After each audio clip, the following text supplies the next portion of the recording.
Hi guys, I'm Mcbaj, a fashion and beauty photographer based in London, UK. So today will be a follow-up video from my previous post on showing you guys how to use Capture One for your raw processing. So guys, I use Capture One majorly because I love the way it selects my pictures down to Photoshop, and I just do my skin adjustments and all of that on Photoshop. But I use Capture One for the raw processing, so that's just minor tweaks like adjusting the white balance, adjusting all of that. So without further ado guys, let's jump straight into Capture One. So guys, welcome back to Capture One, and this is the interface. As you guys can see, I've already imported pictures in this particular session. So the shoot I did about last week.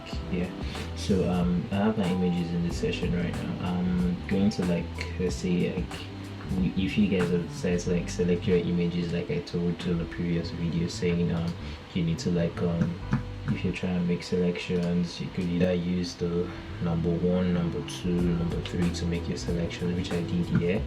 As you guys can see right here, I made my first selections with the first star rating, and I also moved on to like second star rating, just filtering down all of my selections to actually get the images I actually want to edit. So I ended up having like 5-star images which I want to edit, and as you guys can see here, this is like the finished edited picture, but that's not what we're here for right now.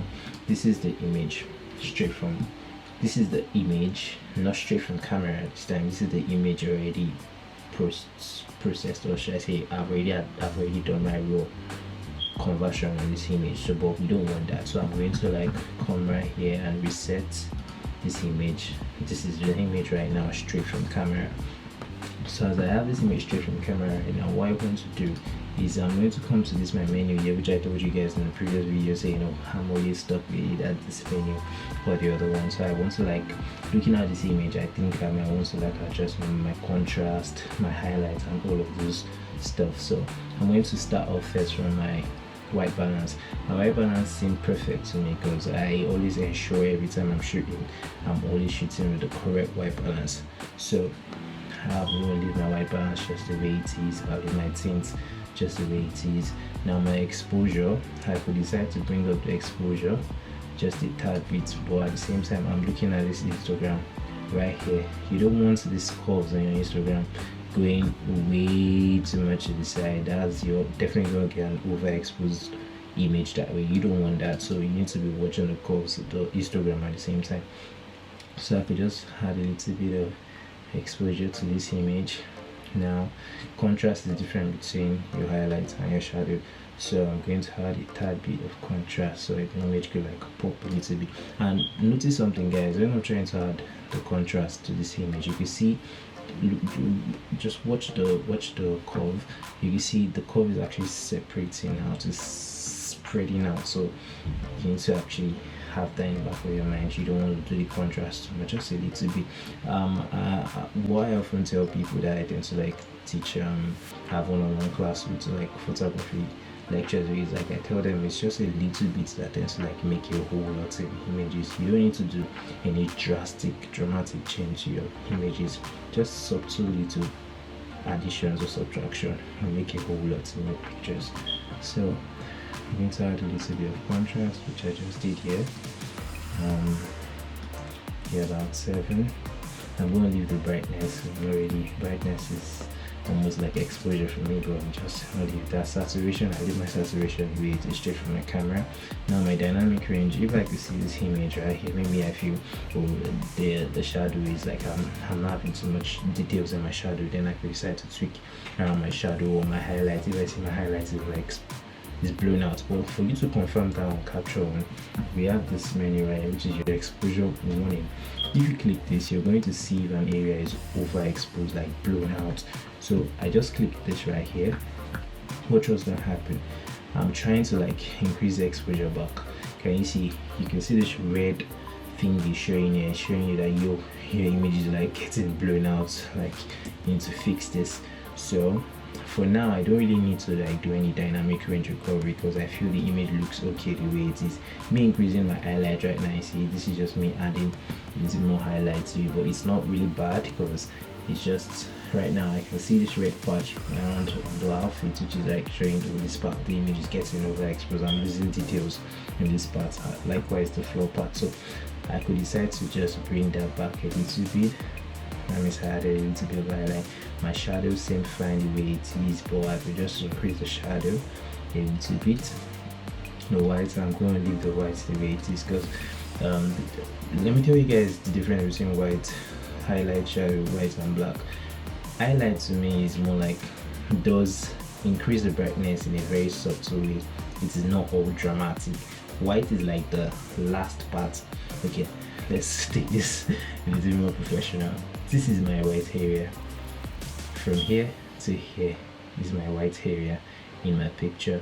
From here to somewhere here, I'm going to call it my highlight area, my highlight region, and right here is the midtone, and from here to here should be the shadow area, and from here to here is the blacks. So there's a difference between black, shadow, highlight and white. So if you want to tweak the black area of my image right here, what was going to happen, it is this segment right here that is being affected. You can see it right there.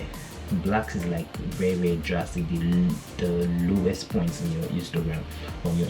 That's what blacks affect.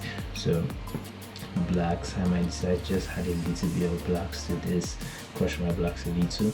For the white, I'm going to leave the white where it is. I'm not having a problem with the white, so my blacks -20, shadow 17, just like that. For my clarity, I'm not going to touch this right now, because what it does is just it adds clarity, adds more detail to your video. So and if I do this right here, what's just going to happen to our skin is making it more defined, but I'm going to leave this right now. So this is the only thing I'll do on this menu right here. I feel this image is ready to be sent to Photoshop, but I'm not going to do that yet. I could decide to just make my work easier.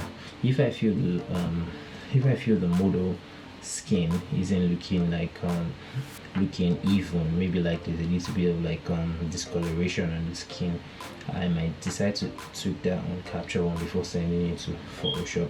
And how I'm going to do that right here is I'm going to create a new layer, just like you have in Photoshop. As you can see right here, create a new layer, plus I could rename this and call it skin. And what I'm going to do right here now, I'm going to pick this brush to, like, you know, the max to, just like you have on Photoshop. So before I do that, I'm going to click on my eyedropper. So I'm going to either long press this. I want to always display max. So what that does is, anywhere I paint, if I paint right here, you're going to see your painting. So but if you long press this and it's only display max when drawing, it's only when you put your pen or put your mouse on it you're going to see your painting, and I don't really like that. So I'm going to change this to always display mask. Then I could pick up my graphic pen and do this. I'll start painting. I'm trying to blend that skin tone together, maybe this darker region. I could decide to paint this way. So, guys, if this is a real picture, I'll take more time in doing this, but because I'm not trying to waste anybody's time or make this video go way too long, that's the reason why I'm just doing this real quick. But so let's just assume I've just selected the area I want. I'll turn this back up to like only display mask. Yes guys, so what I'm going to do right here is I want this part which I painted, I want it to look like the face, this color of the skin of the face. So I'm going to come down to this menu right here. I'm going to click this color menu, and from the color editor I'll go down to skin tone. On the color editor, my eyedropper tool, I'll pick my eyedropper tool, select the region I want it to look like. So I'm going to, you can see the selection has been made here. Then I'm going to come to my uniformity menu. This is where I want to start, and this is where I tend to like eyeball it. I'm going to like take my hue. If you increase the hue, see, and you see this part I don't know if you guys can see clearly. Curve YouTube compression. You can see increasing my hue made her look very green. So this is the part you just need to be careful what you're doing. I can see this area is like dark. I could decide to increase my lightness of this area, so it looks like it. I can increase my lightness, my saturation. I could decide to increase the saturation a little bit. Our skin is very good and looks evenly balanced, so there's really no much thing to do on our skin right here. So I could do that and showing you guys just before and after. Okay, you guys see what we've just done. Just basically making selections on, just like making selections of Photoshop. So before, after, for just the skin painting.